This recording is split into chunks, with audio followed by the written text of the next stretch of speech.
Howdy, everybody. Welcome to NTWC Plus. It is the 15th day of July. This month flying by as they all seem to do. Great show planned for you today. Bryan Norcross is going to join us in just a little bit. You're going to love that. Always some amazing things to say. I really look forward to hearing what Bryan has to say. Bill Reed is back. And Bill, from your background, it's wherever you go, there you are. That's the same background as last week, but you've traveled a few hundred miles since then. Yeah, we're back. We're back at the house, which is good after a long vacation, and trying to get used to the 75 to 79 degree dew points instead of the 18 to 28 dew points that we had up in Chimayo. Well, welcome back to Texas. Good to have you back. The Battle of the Dew Points. Dr. Hal Needham is back from, I don't know where all you've been, Hal, and you're still not home, it looks like. I'm still not home. I'm in Boulder, Colorado today, where dew points I think are in the 20s or 30s, so we'll take it. I missed a couple shows. I was in El Salvador shooting a documentary, but I'm going to be back in Southeast Texas later today, so it'll be good to be back home. We're now officially starting this program with "What's your dew point?" Because that's what. Because most of us, it's not very comfortable. So let's mention the sponsors who make these shows a possibility week in and week out. A lot of great folks who we couldn't do it without. USAA, they've been sponsors from the very beginning. Thank you, USAA. We appreciate you. The South Padre Island Convention and Visitors Bureau will be back live in South Padre, April of 2026. We hope you'll join us. We'll be at the Hilton Garden Inn this time. If you've been with us a long time, you've been there before. It's been a couple of years. We'll be back there again. Live View, they're the ones who make it possible for us to do live broadcasts back to our home TV stations so that folks back home can see what we're learning about from folks like Bryan Norcross at the National Tropical Weather Conference, and finally the Texas Weather Network, the newest members of what we're doing here. We appreciate them joining us. So let's get started. Bill, introduce our good friend Bryan, and we'll go from there. Oh, my pleasure. I've had the distinct pleasure of knowing Bryan for quite some time. I think we met early on when I was at Houston at one of the hurricane conferences, and really got to know you and what you did and do when I was at the HurricaneCenter, and we were in the same city, obviously. And Right. Bryan started in television meteorology down in Miami, and got thrown in his lap a big storm named Andrew, for which he did some excellent work on, and he's continued to focus on the issues of how to deal with messaging for hurricanes, which we will get to in this show today. But first, Bryan, how about if you tell everybody what it is you're doing these days, and we'll take it from there. Well, I'm the hurricane specialist for Fox Weather, which is a streaming weather channel, free on your phone, your iPad, your computer, anytime, 24 hours a day. It's all weather. And it's a pleasure working for him. Fox Weather is based in New York. I'm in Miami, and it all works out really, really well. We have a great team, and we were just talking. They're out covering the flooding in Uvalde, Texas, today, and the whole area up there on what is it, the plateau, or out west of you guys. Amazing amount of moisture. And then we have this thing this morning. I was just on Fox Weather just before coming on with you, talking about this area to watch in the northeastern Gulf and off the southeast coast. So we can talk about that in a minute. Yeah, I do a tropical update midway through the show there, and I had to scrap 90% of what I had and hurriedly put that in there, so I at least explain it on there. The issues that keep coming up is how to communicate these weather threats. You've been working a lot on the evacuation kind of issues. I've been actually more focused on the rainwater flooding, because for better or worse, that seems to have followed me my whole career. And I've had issues, events where it was so obvious we're going to get flooding, and then a lot of people don't do the right thing, and I feel like, gosh, we failed miserably. What's the answer? What's the pathway to an answer, I guess, is a better question. What do you think? Well, I think that we need to just philosophically, when it comes to talking about weather, divide the situation into at least two. So where we have a way that we do it when the day to day, even bad weather, and then we have a different way that we do it when the weather is extreme and life-threatening and a threat to life and property in general.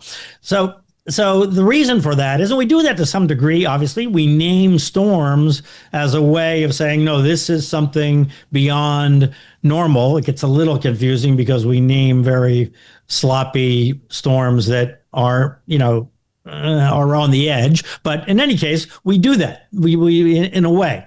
But in general, we don't go into emergency mode like the city or the community or the emergency managers, and everybody doesn't go into emergency mode.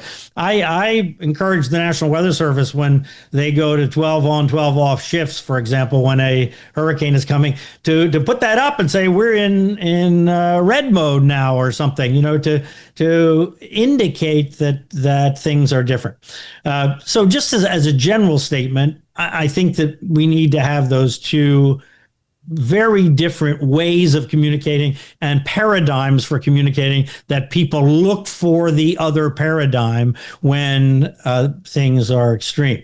Having said that, it's really hard today. It's harder today to communicate than it was 34 years ago now for Hurricane Andrew, because people don't get full messages anymore, and fewer people have a tolerance for full messages of sitting there watching some sort of linear broadcast and get it all explained to them and all the different facets and challenges and possibilities explained to them.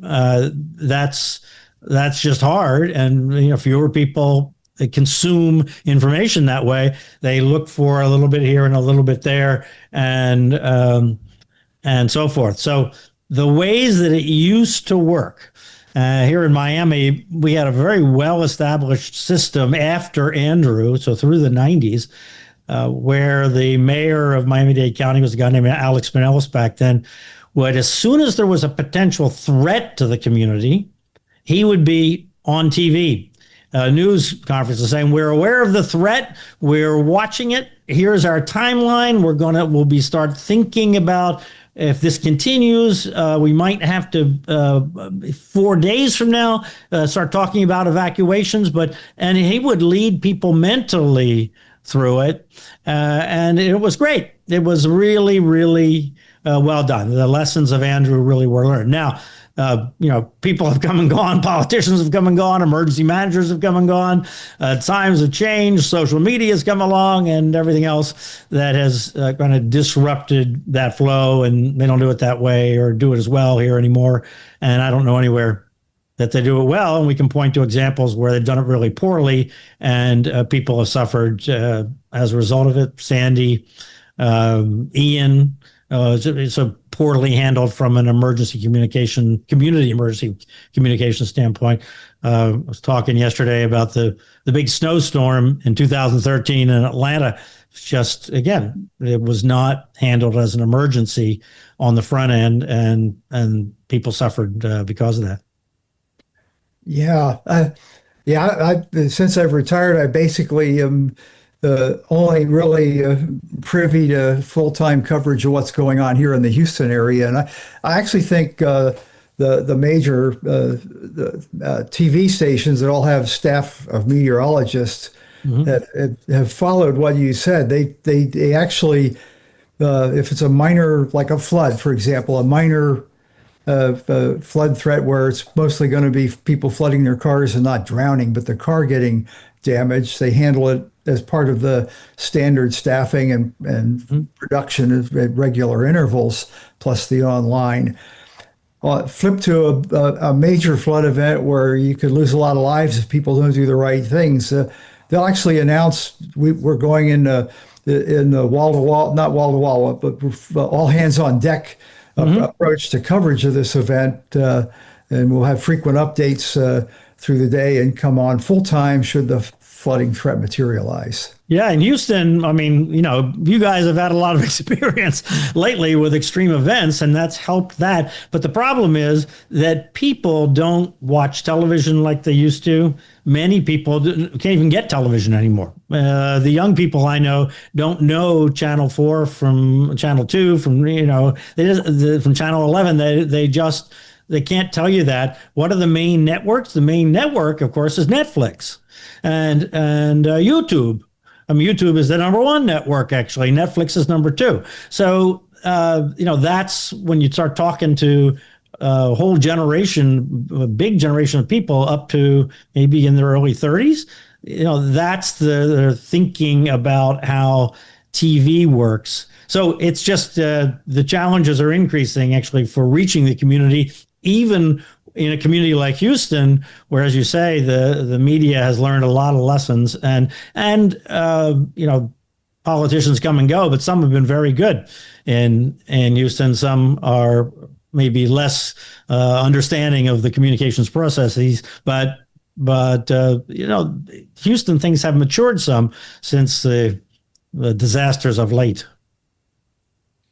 Yeah, I think one of the things that helps us is having the entity, the Harris County Flood Control District. Mm-hmm.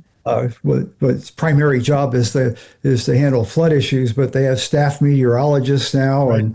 and they're very knowledgeable, and they coordinate with the politicos, and it's hopefully they get the message across to them.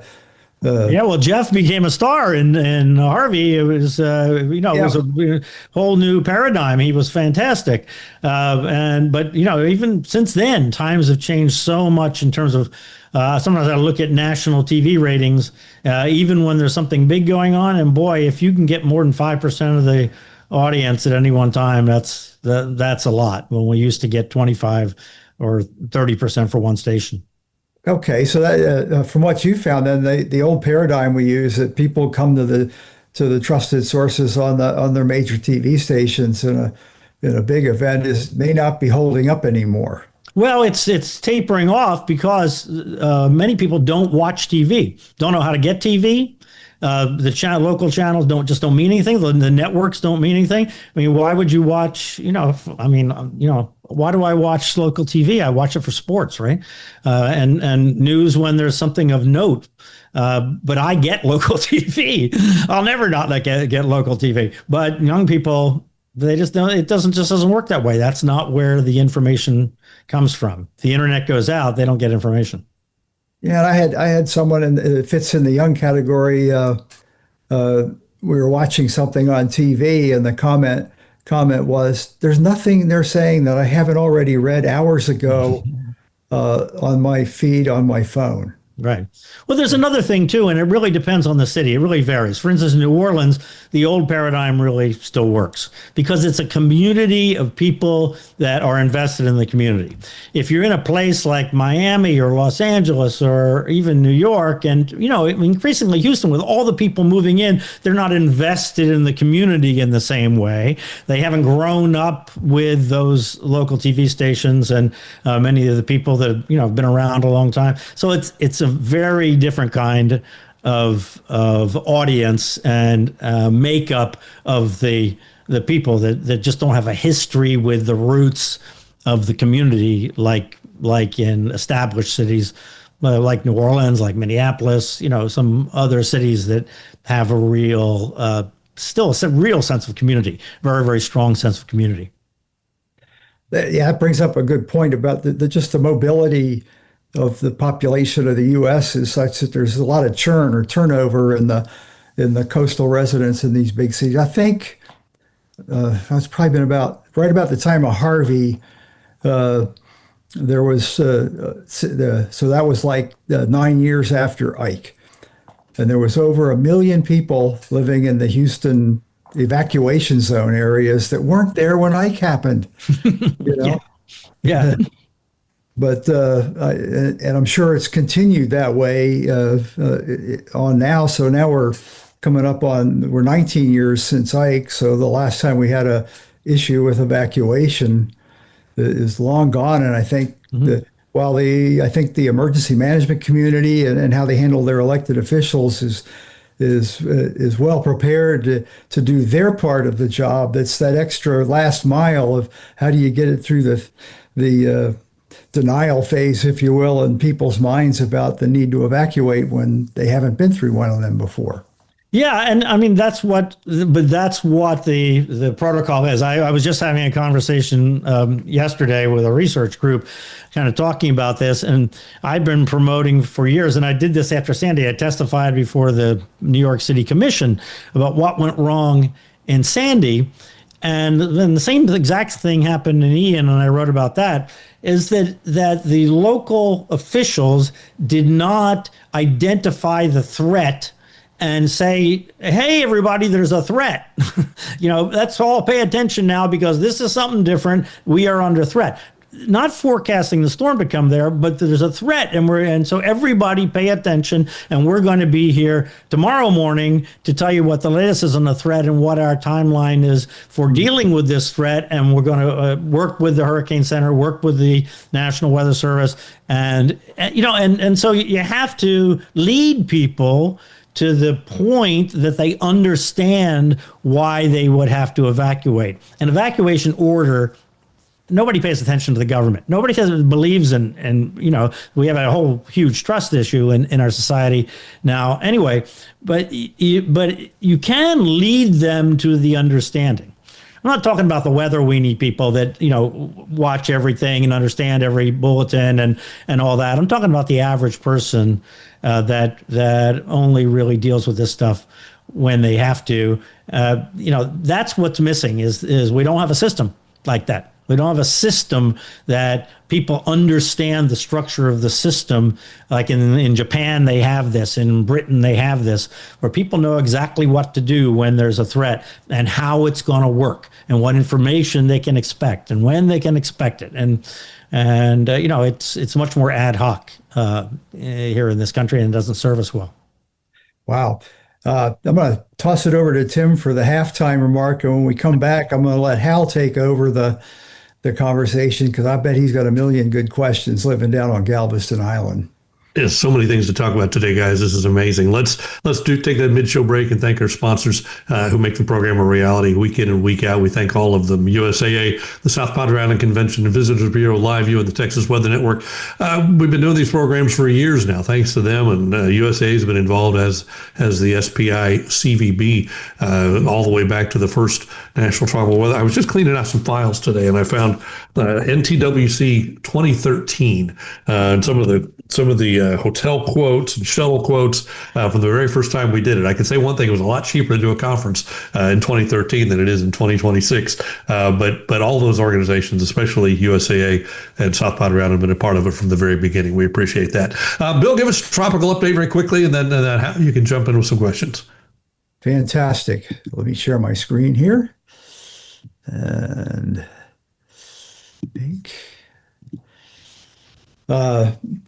broad view of the Atlantic. If you look at this, it looks like all things are quiet. It's there's still a lot of dust out of the Sahara, and the wind shear factor that may or may not be the signal of, probably is a signal of the amazing El Nino that's underway this year. There is a cluster of convection down here in the Northwest Caribbean. That whole system will cross into the Yucatan and part of the trailing trough of it is probably the next disturbance behind Alida that they're expecting that might develop in the Pacific.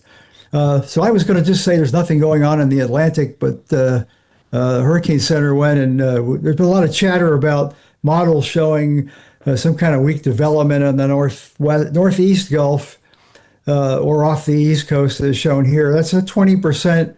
It's not expected until this weekend or early next week, if at all. And there's a lot of if, ands, or buts of what kind of storm it might be or where it might go. Just to remember to come back and look. This is not, by the time you people watch, anybody who watches this show, this is all out of date. It's just to give you a heads up to go look at it for later on, maybe. It will be a rainmaker down there, whether something develops or not, with an upper low and a lot of tropical moisture in place. Just one example of the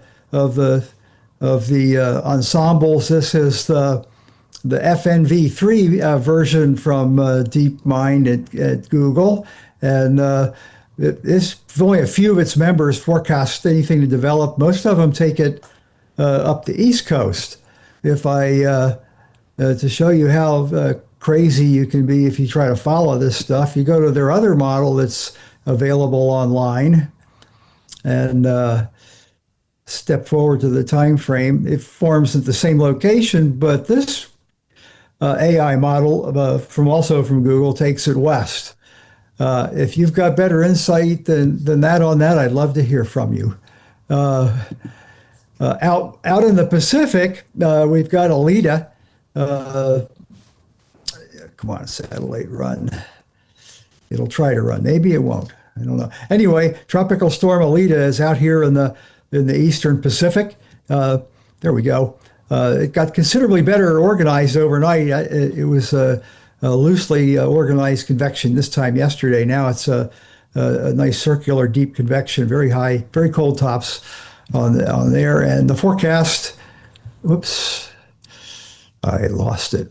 The forecast is there. The forecast is for it to become a hurricane overnight Thursday night into Friday morning briefly, and then it goes further north and in its northwest turn and hits cooler water and more hostile atmospheric conditions, which is the general rule of play out in the Eastern Pacific. Other than Alita, we've got a high chance, again, after this weekend from a new system coming into the Eastern Pacific, and a low chance and a moderate chance later on of something developing in the Central Pacific, which will, at least for now, doesn't look to be any kind of a threat to the Hawaiian Islands. On Alita, there's another close-up view of the deep convections. They're very cold tops there. They're in the colder than -80 at the tops of those storms there. Okay, one more thing. For the truly tropically interested people, this is what the Google DeepMind AI forecast shows, which is exactly what people have been advertising we'd be seeing in the early ramp up of the El Nino in the Pacific. There's a lot more activity in the Pacific Basin, both Westpac and the Eastern Pacific thing. The Climate Prediction Center uses that kind of information and climate models also beyond that, and they're forecasting basically dry, hostile environment into the early part of August for the Atlantic Basin, with the same areas that the models are showing, Westpac and Eastpac. So with that, Hal, take it away. Bill, great presentation there. Hey, quick question for you, Bryan. I wanted to ask, in a fast-paced world with short attention spans, how are you adjusting your messaging? I mean, do you lead with bullet points? Do you do many short messages instead of one longer message that explains things more thoroughly? I mean, what are some adjustments that have helped you, in this changing world? Well, it's interesting how what I'm told is that there are two kinds of videos that people like. One are these short videos on the order of a minute to a minute and a half at the most. The other have a sweet spot around 20 to 25 minutes. So I usually leave the short ones to other people or to text, and I focus on telling people things that they don't know from those short videos. First of all, because I'm old and I'm used to doing it that way. But also because I feel like that's what I can contribute. If I do a minute and a half, what am I telling anybody that they don't know? Nothing, really. I might do a tease of some kind, but not so much on social media. So I tend to do a longer segment. So, for instance, on Fox Weather, when I'm on, my segment is somewhere between 5 and 9 minutes long, 10 minutes long, something like that. Depending on what the threat is and how complex the situation is. And we talked about this thing in the Northeast Gulf and off the Southeast coast this morning for, must have been about 6 minutes, something like that. Yeah, well, Bryan, you're such a good teacher and communicator. It makes sense. You want to go more in depth. And it sounds like you're saying you have the market insights to say, hey, some people want the 1 minute clip, but they're is an audience that wants a more thorough explanation. It sounds like you're catering to that audience that really wants to be taught. They wanted this to be explained. It sounds like you're saying there's still a market for that. Yeah, there is. And you know, in this time that people don't watch linear television, they do still watch long things. Just think of the podcasts that are out there. You know, Lex Friedman goes on, I don't know how many hours though. I've rarely gotten through a whole Lex Friedman podcast, and he's incredibly popular at 2 or 3 hour long podcasts. And some of his most popular podcasts are an hour to 2 hours long. So it's not that people don't want that, but there's a different kinds of consumers and different kinds of needs. If it's kind of trivial stuff or whatever, it's just, hard hitting little things, then they want short. But there is a market for explanation.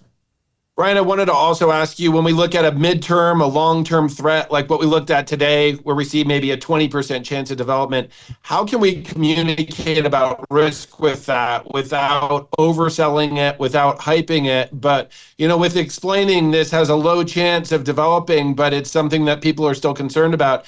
How do we communicate that well, that we're not getting people unnecessarily worried, but we're still addressing it and teaching about it? So what I did is I stressed right out of the box, let's look at these percentages for development. It's 0% for the next 2 days. That means nothing tomorrow. That means nothing Friday.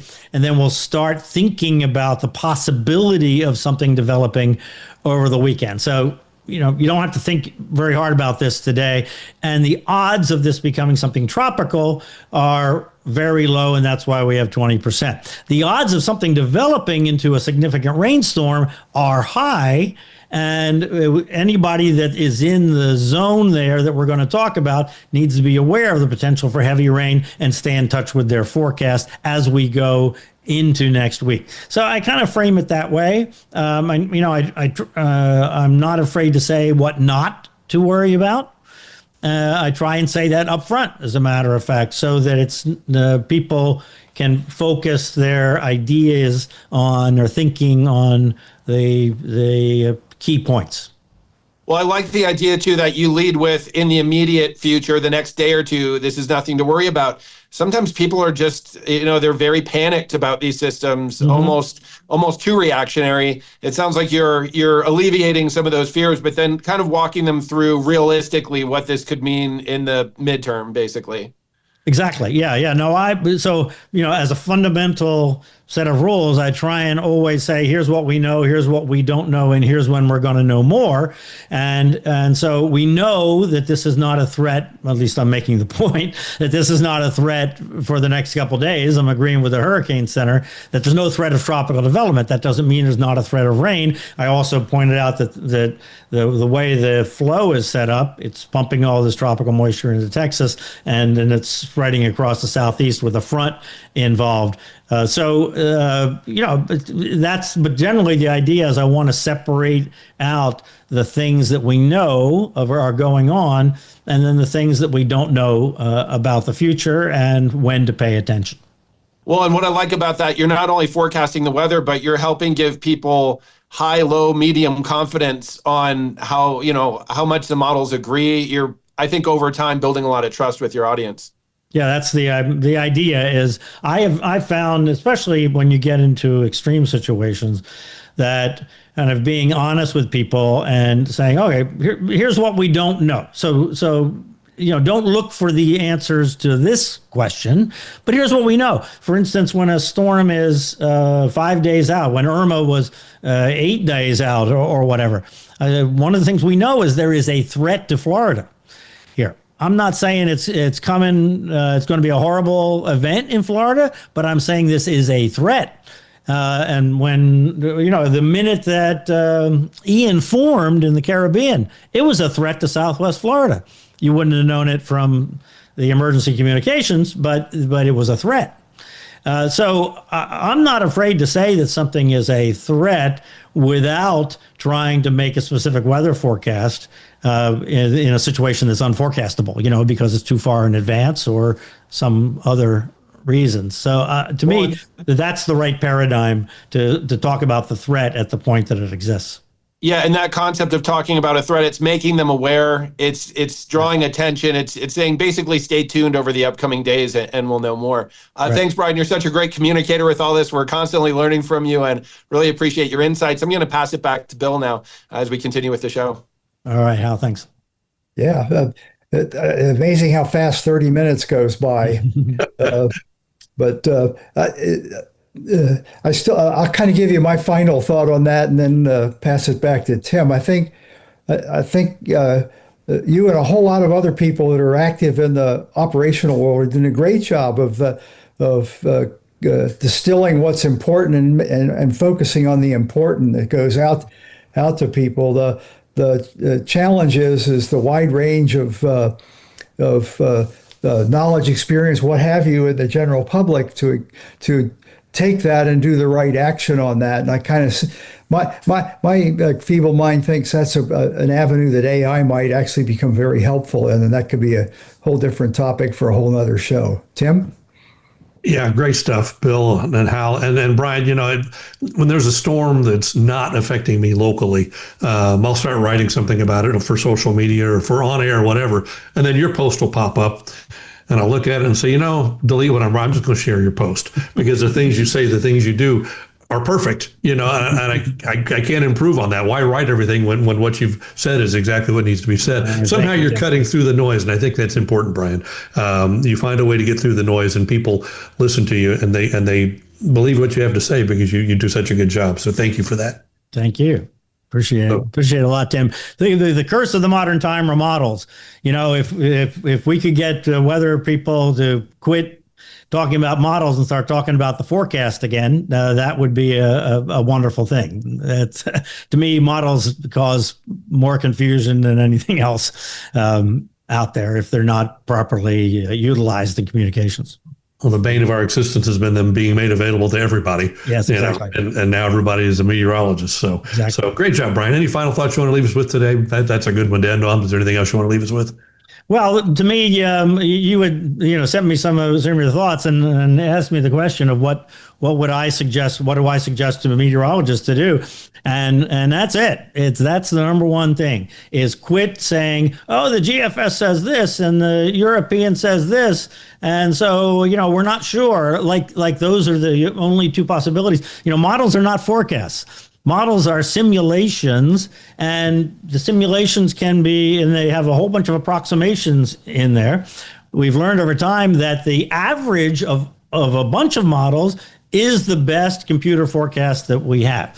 So focusing on individual models is misleading, and I think it misleads meteorologists as much as it misleads the public, or misleads the public more. So anyway, that's what I suggest is be sure you leave with the message, okay, I've looked at all this. This is my forecast. Or the conclusion is we don't have a forecast yet. We have a threat. And this is a threat, and we're going to know more tomorrow and lead people through it if it's a multi-day event. I like that a lot, Bryan. Thank you so much. Really appreciate your thoughts today and your time. Thanks for being with us, and we look forward to seeing what you do on Fox Weather all through this hurricane season. Thank you. Bill Reed, thanks. Appreciate you, buddy, for joining us from Tahiti there, wherever you are. And Dr. Hal Needham, thanks. Appreciate Hurricane Hal being with us as always. Also, thanks to our sponsors who make the programs a reality week in and week out. USAA, the Southbound Island Convention, I can't even say that, Convention and Visitors Bureau, say it with me, LiveView, and the Texas Weather Network, all who make this show a possibility. Next week, it's Jose Garcia, Rebuilding Together Greater Florida. He'll be our guest then. So in the meantime, have a great week, stay out of trouble, and we'll check your dew point next week at the same time. We'll see you. Bye-bye.